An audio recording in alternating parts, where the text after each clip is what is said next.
Pessoal, vamos à nossa análise. Thaís, eu tenho muita admiração pelos profissionais que trabalham com pesquisas de opinião, porque uma das coisas mais difíceis, mais árduas que existe nessa atividade deles é estabelecer claramente uma correlação entre fatos e os números das pesquisas. É muito difícil. Essa interpretação realmente vem de muita experiência, muitos exemplos históricos. Agora, esta específica, a qual nós estávamos agora mencionando na reportagem da Helena de Luca, parece sugerir um ponto. Quer dizer, algo se explica por tiros nos pés, dados pelo Lula nos próprios pés e Bolsonaro nos próprios pés. Você ficou com essa... Eu estou falando uma coisa muito subjetiva mesmo. Você ficou com essa impressão também? Sim, completamente, William, principalmente nos dados que você havia destacado antes da reportagem. Quando a gente vê o eleitor evangélico saindo, né, voltando com mais força para o presidente Jair Bolsonaro, e aí a gente vê que pode ter tido um impacto de fato as frases do ex-presidente Lula em relação ao aborto. Em contrapartida, como não é matemático, né, William? Em contrapartida, o ex-presidente Lula cresce entre as mulheres e aí, isso, informação de dentro do PT, isso dá gás à ala do partido que acredita que ele tem que, sim, fazer ainda mais defesas de questões relativas à mulher, aborto entre elas, mas, ao mesmo tempo, dosar, porque ele precisa desse eleitor evangélico. E aí, como que as declarações do presidente Jair Bolsonaro têm um impacto muito grande. Durante a tarde, eu conversava com um aliado do presidente Jair Bolsonaro e ele dizia exatamente isso. A gente comemora porque hoje ele está domesticado. O importante é mantê-lo fora de qualquer situação em que ele dê mais declarações polêmicas e possa causar ainda mais ruído. Se ele continuar assim, a gente consegue seguir num voo de cruzeiro. É um condicionante portentoso esse, se a gente consegue mantê-lo assim. Caio. Tem um paradoxo que eu sempre também ouço e tento colher nas apurações desses dois personagens, Lula e Bolsonaro, que é o seguinte... Em função da pesquisa? Em função da pesquisa. Ou em geral? As duas coisas. Ok.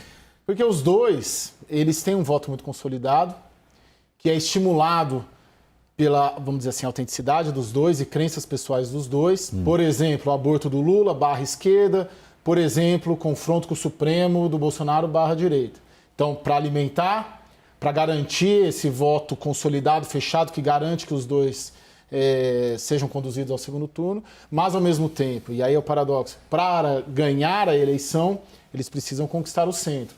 E os dois tipos de posturas, posturas muito consideradas progressistas, como as do Lula, e posturas muito conflituosas, como as do Bolsonaro, nos ataques ao Supremo, acabam afastando esse eleitor de centro. Então é uma dinâmica que penso que eles precisam estimular, avançar e refluir, avançar e refluir. Até ele falou que ele está domesticado hoje, né? Vamos ver amanhã.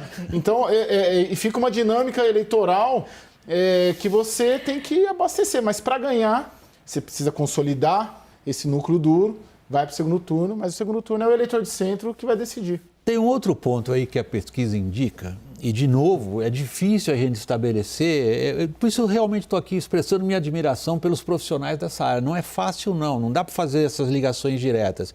Eles parecem muito seguros, Raquel, quando afirmam que no desgaste, digamos o melhor dito, que na interrupção da recuperação do Bolsonaro e nas dificuldades dele de superar a taxa de rejeição está a questão econômica. E como é que ela vai se comportar? William, tá a questão econômica, a inflação vai ser fundamental nesse processo, isso entra junto com a nossa outra análise, porque ele está tão preocupado com os combustíveis, mas está também o posicionamento do chamado eleitor de terceira via, da terceira via que não surgiu. Essa pesquisa de hoje, ela está interessantíssima quando você vai no detalhe dela. Ela mostra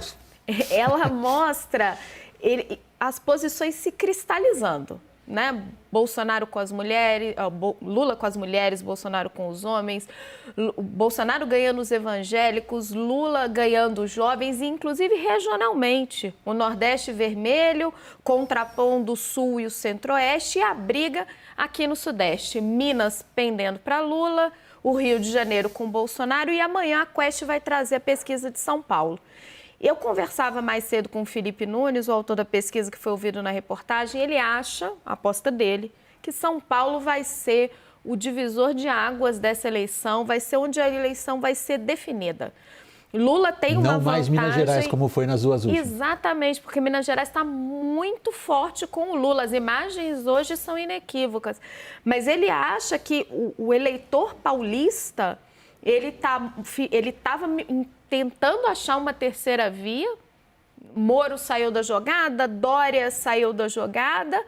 E ele está realmente voltando para Bolsonaro. O Lula estava com uma vantagem importante em São Paulo, contrariando tudo da pesquisa anterior.